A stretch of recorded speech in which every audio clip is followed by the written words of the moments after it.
poverty. Systemic change often comes from the bottom up rather than the top down. The government must take responsibility, and we should all put as much pressure as we possibly can, but the rest of all, the civil society, should also do their part. What we have discovered, both at Pies Descalzos and Educated Child, is that many times only one single barrier to entry, such as no access to transportation or basic needs like a functioning bathroom, can prevent a kid from attending school or even put them at risk of dropping out. Sometimes all it takes to change a child's life is the security of a hot meal in school or the ease of being able to hop on a bus that will leave you safely at your classroom's door.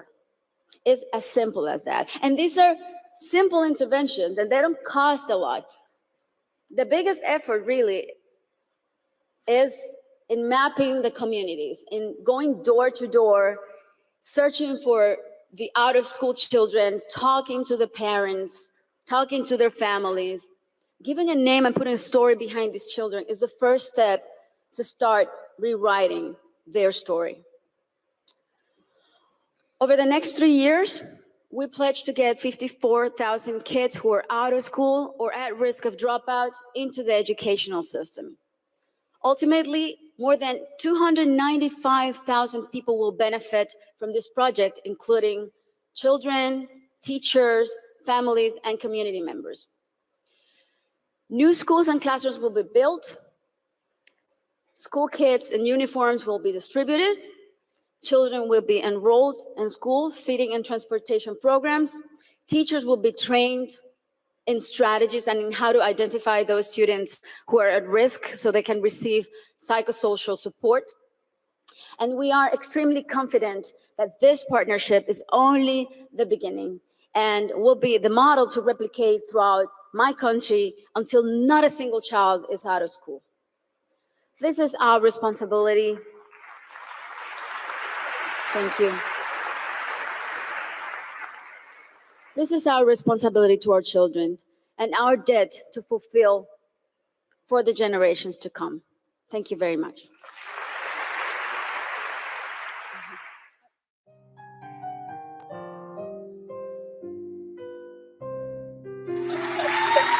Thank you, thank you. So my father used to always tell me something which I want to share with you. That why do you want to fit inside a glass slipper? You know, like we were told, like Cinderella did, why do you want to fit inside a glass slipper when you can shatter the glass ceiling? I want to tell you a little secret. I'm not very fond of this phrase, breaking the glass ceiling. Why does it annoy me? Because it takes the context of everything that I have done, all my achievements, all my hard work, and puts it into a box. As if my ambition was, hey, I want to find a glass ceiling and break it. Not at all. To be really honest, I was never in a mission to break, to shatter anything. All I wanted was to chase my dreams, my ambitions. I wanted to evolve. I wanted to become the best version of me that I could be. And of course, in Priyanka Chopra style, along the way, I wanted to smash and break every obstacle that came my way, which I did. But that does not mean that the glass ceiling doesn't exist. Of course it exists. And countless of women and men, mostly women, run into it in their professional and personal lives. And I'm sure a lot of you can vouch for that right now. The Oxford Dictionary definition of the glass ceiling is an unacknowledged barrier to advancement in a profession, especially affecting women and members of minorities, from rising beyond a certain level in a hierarchy. And this metaphor was first coined by feminists in reference to barriers in careers of high-achieving women. So why did I choose it as my topic for today if I hated it so much? Because I hope through my experiences I can present to you the tools to live your dream and to not make that glass ceiling that is defined by society, largely patriarchal, as your goal. I want you to aim higher, because you know you can. And it's honestly all I did. Every step of the way, all I did was set a higher standard. How did I get here? By being fierce, by being fearless, and by being flawed. Completely and utterly flawed. I'm not perfect, like none of us are. So tonight I'm going to try and break it down for you a little bit in a slightly different way. I present the 12 short, surefire ways of becoming Priyanka Chopra. Would you like that? Sorry, I was just kidding because us millennials, we don't like to be told what to do. So this is a gentle nudge in the right direction. Presenting PC's 12 rules of becoming the best version of yourself. So here are a few of my favorites from my list. There's only one you, okay? Because there's no one like you. And I don't mean the superfluous, superficial parts. I'm talking about the core of you, who you are inside, your values, your beliefs, your flaws. And once you understand who really that person is, you would have taken the first step in finding your unique self. And that's the best version of you. Who am I really? Most often, we don't allow ourselves the ability to dream beyond imagination. We don't allow ourselves to think about the future because we are afraid of change. We are afraid to move away from what is familiar.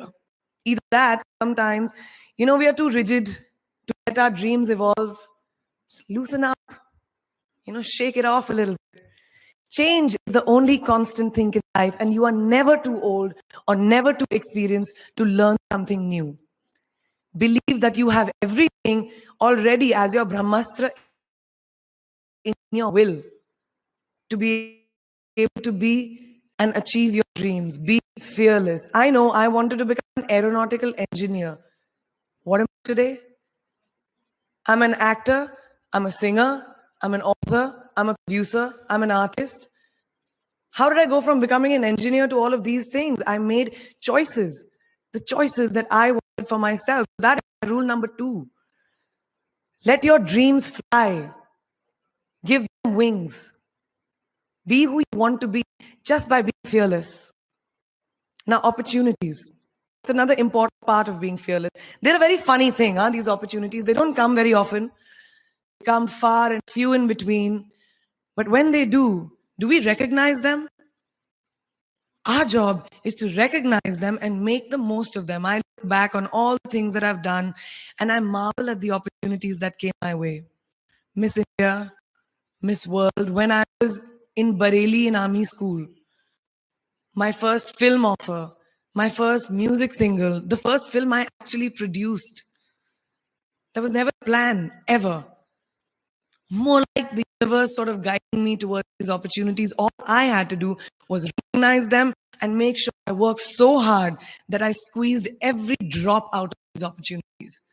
This, ladies and gentlemen, is called drive. It's called ambition. So no matter where you are in life, rule number 3 is you have never arrived enough to explore new opportunities. And there's nothing wrong with being ambitious. Please listen to me.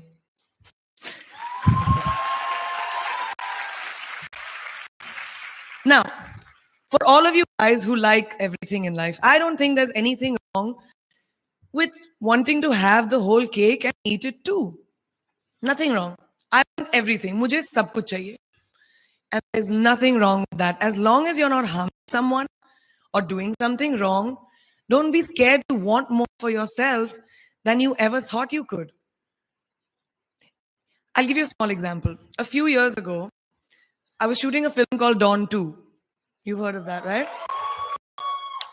So I was chosen to be shown at the Berlin Film Festival, Berlinale, and my entire team was flying for the premiere, and it was a very exciting time. But at the same time, I was invited for the first time to attend the Grammy Awards in LA. So now I was doing music. It was this big choice. Both the events were literally taking place one day apart in completely different time zones, Berlin and LA. My team and everyone around me told me, no, it can never happen. You have to choose what is your priority. And you know what I did? I made some insane connections Mumbai to London, London to Berlin, Berlin to Amsterdam, Amsterdam to LA, LA to Mumbai in 3 days. And I made it happen. I went to both events and I looked great at both events. Even though I hadn't slept, took a little bit of extra makeup, but it's fine.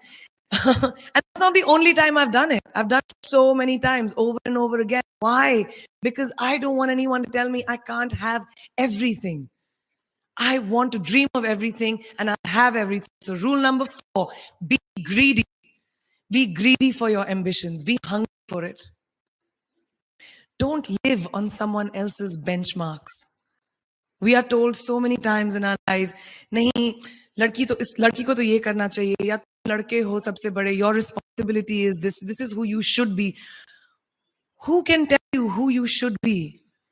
Don't let anyone, any situation dictate to you who you are and who you can be. I know it's very much easier said than done. I know that because I've done it. But fight for your dreams. Because no one else is going to fight for your dreams except you. I've turned down so many roles, opportunities, because they did not fit into what I thought at that time was the right thing for me. So today, my path is just my own. It belongs to no one. My failures, my successes, all of it, mine. My journey, all of it is mine. So rule number 5, do not compromise. Do not settle on your dreams.